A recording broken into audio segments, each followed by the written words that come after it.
Hello and welcome back.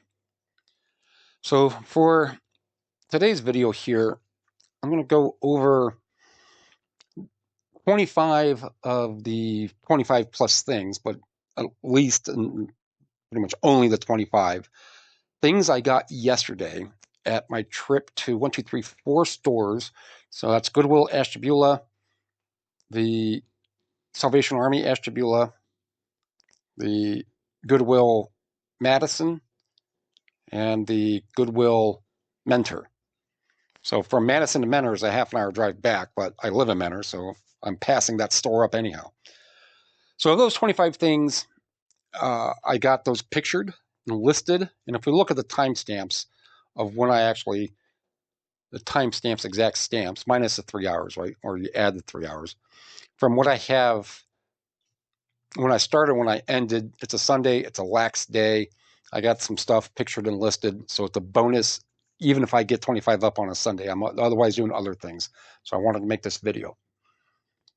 So on how I got the items, again, we're going through, I'm scanning with the barcode scanner. I wish eBay would make that lockable. Anyhow, so I scan. If things don't come up, then they get set aside, even if they scan. If they do not have a barcode, 90% of those I'm going to set aside. I scan if they come up as $8, but there's a couple more for $9, $10. And there's 10 of them. I will at least hit sold. If they're like a $5 or $6 or $7 CD and the top 5 are only no more than $7, that CD goes back on the shelf. I am looking for the minimum, absolute minimum number of current listed accumulative cost and shipping, combined however I want to do the math, whatever the total amount is. If it's $9, $10, depending how many are listed, if there's 80 of them listed, it's going back on the shelf. If there's 10 of them listed and I hit solds and I see 3 of the 10 have sold, but one has sold for 12, another one sold for $11.14, another one sold for $9.88, I'll buy that one because I can at least list it for 12. I'm probably going to sit on that one and I probably sell for 10, but I'll at least still buy that one because ultimately when it's all said and done, not including government taxes, but when it's all said and done, that one sale is still making $4, give or take some minor change here and there. So that is worthwhile. And if we go all the way down here, I do have and you see these are priced $15.55. The point of this actual video, though, is to go over on how I put things on sale. And I said that I run a sale bracket. So after I run these items through the pricing, and I do bring Terapeak up, I usually have 1, 2, 3, 4. I have a couple tabs open, one with Terapeak, one with my current priced lowest first. That way I have a pricing guide on where I know 2, 3, 4, 5 after they go on sale is going to be $18.06. Depending where they fall in a sale bracket, it will go up to 19 and some change. So it all depends on where it falls in the sale bracket. I'll explain the sale brackets in a few. 2654, that's going to be $19.91. And same thing with 2567 will be $19.98. So if I want that right around $20 range, I know where to. 2789 is going to be just $20. It's going to be like $20.30. It again varies a little. 3210 is going to be 22 and some low change. 3456 is going to be 2440 or 2454, somewhere around there for this one. So if items are listed at, or they're selling for, or I want to list mine. How about that? I want to list mine for just under 25 and over 23. That 24 and some change mark is the sweet spot. I list it for 3, 4, 5, 6. And so 4, 3, 2, 1 is going to be come up as $29.91. And that is in the tier bracket that I use. And I start my tiers off, and we will see with this, and I did not have it up. We go to discounts, marketing discounts, and you can create your own for sales, and this is going to be a sale event. I don't want to start one, but you could choose either dollar off or percentage off. So I do always run a coupon. You can see it end December 31st. It started October of last year, right? So I just update it. That's all. and just let it run all year round. And I've had 12,000, almost 13,000 of sales that people used this coupon, as opposing to didn't use a coupon, didn't do a buy it now, didn't accept the offer I sent. They just bought it straight up face value, prima facie. So we're going to go all the way down here, and I put mine at the top 200. The top 200 priced items are going to be at 39% off. And this month, and I used to do this weekly, but eBay, since they changed the sale markdown event, there's more steps I have to take if I want to do the sales weekly. So I just went with, the heck with doing it weekly. I'll just do it monthly. And I started that last month or whichever, November. So anyhow, so the top 200 are going to be at 39%.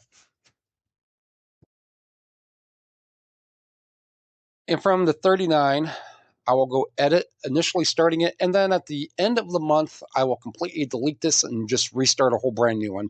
You have to edit a few things. It's the same thing. A couple other things you have to type, but there's nothing too exhaustive. Now, doing that every week for a Friday when it only took 40 minutes, not even an hour, to get anywhere from 13 to 15 sales started to where now it takes 2 hours to do it. No, I'll just do it once a month. So we go to add, and this first range that I have falls in $98, and I just go as high as whatever I need. I don't have anything priced higher than that. Hit apply. Hide items that are not currently on sale. So these two items right here, like this Jimi Hendrix Free Spirit 8-track tape. Can't find any like it at all. Parapeak, nothing. Jimi Hendrix clean 8 tracks can sell for 40, 50 bucks. 9876, this is going to be priced at $62. That's why you see the 62.22 in my listings a lot, or my sold and listings. Because 9876 at 39% is going to be $62.22. Sometimes it'll fall at the $60 and some change, just because on where it falls on what the next range is of what is at 9876. So either way. So we hit update on that. And I'm going to do this for the top handful. So 37 will be the exact same process. And 37 price range is, and I know somebody's going to laugh at me and be like, dude, you said 69 to 98 because that was a previous sale. I hit apply. There was nothing in there within that price range. So now I find 35,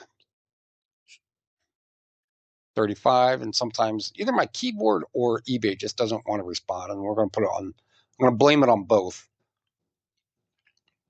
So 35% off is in the range of 54 to noise. And there's two. So I click those two, hit add. So I do this down until I get to the very, very bottom bracket. Now when I get to 29, I skip 27 because the price range between what's at 29 would be $29 to $32. And 25 is $26 to $29. I'm not worried about those little ones. So I skip every other one from that point. And then eventually, when after that, then I got to kick on, yes, start all of these. And then eventually, I want to put all of them in best offer. And I do put all of my items in best offer.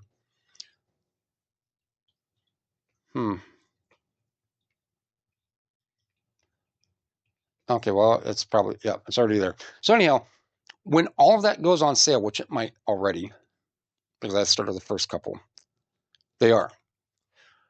So when I do all of the new items that I just listed, and it was like 850 something, when it's all down on sale and where it should be, that number is going to be like 600 some change. So another point of this video is that 600 and change is what I got yesterday. In the span of, I left at 11, I was back at 5. It was just at that dark point. So, I drove 50 minutes, 50 minutes, one direction, and then hit a bunch of stores and all the way back. So 2 hours, maybe give her a little less than 2 hours drive time. And going to these stores, it was still $600 of listable. Well, it's all going to be listed at about $600. The net pre-tax, take 30% off that. Of course, there's going to be some small change. 30%. So even if we say 200, that's still, if everything sells, that's still at least $300. And that was a lower day. That was a smaller day. I was picking up a bunch of bread and butter stuff. So even at $300, that's to go out all, not all day, but still get back and pretty much finish up. So, I mean, I did an 8-hour job.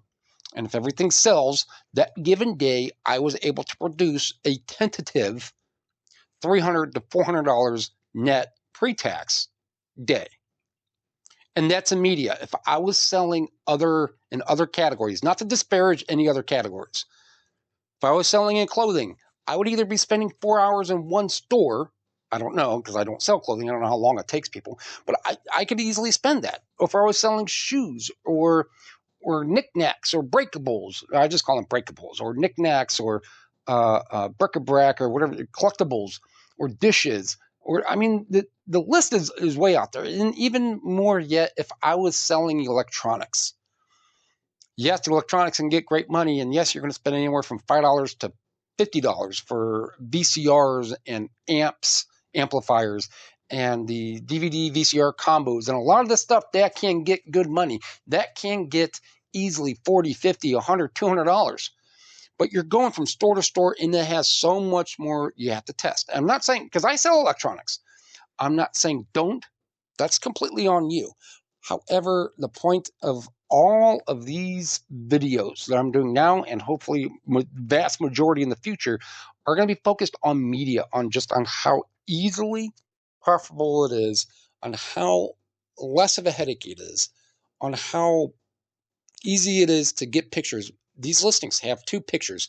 Very, very few disc media that I have, or even tape media books get 5 to 8 pictures.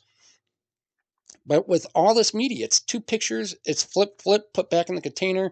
You open the container back up when you're listing it, and you kind of look and you want to assess the condition of the disc. That way, you can list it as like new if it has absolutely no blemishes on it. I would expect, and I suspect, and by experience, people aren't going to grovel over a damaged case when, if they are a disc media collector of a sort, they could buy replacement cases. There's a myriad of replacement cases for a nickel to 50 cents. Somebody complains about it, fine, here's $1. Cool, come back for more and I'll make sure I ship it in a better case. So all those little idiosyncrasies about the cases, the quality of the cases, not super pressed about. So again, this is yesterday went out. It got more than 25 items. There's still a couple more that I just wanted to put 25 up. It will be roughly the better end of $400 net pre-tax for a day I spent otherwise 6 hours out and about doing. So hope you enjoy this video. Come back for more.